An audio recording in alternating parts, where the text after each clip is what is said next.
Calaboso ang lider ng grupong nagnanakaw ng mga motorsiklo sa Metro Manila. Ang sospek kayang paandarin ng motor ng walang susi sa loob lang ng 10 segundo. Nasa frontline ng balitang yan ng Mr. Exclusive ng News 5 na si Gary De Leon.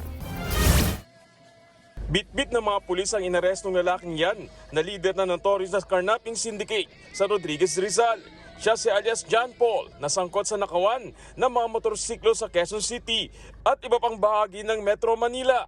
Matapos ang ilang buwang surveillance, natuntun siya ng mga pulis sa bahay na pinagtataguan nito. Nakuha kay John Paul ang isang motor na kinarnap nito sa Antipolo na binago pa ang itsura. Pati na rin ang isang baril at granada. Idinemo pa ng sospek sa mga pulis kung paano sila mangarnap. Sa gilid ng motor, may inugot ng wire si John Paul. At sa loob ng 10 segundo, nag-start na ang makina nito. Ayon sa mga pulis, aabot sa 20 motorsiklo ang tinangay ng grupo. Ibinibenta raw ito ng 15 hanggang 17,000 pesos. Isa na siyang malaking grupo. Merong nag-handle sa kanila at meron sila pang, doon sa nag-handle sa kanila, may naka-umbrella pang 2 grupo.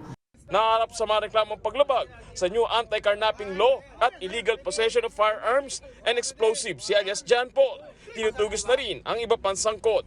Nagbabalita mula sa frontline, Gary De Leon, News 5. Mga kapatid, Ed Lingaw po, maging maalam at may pakialam sa mga napapalawang balita sa ating bansa.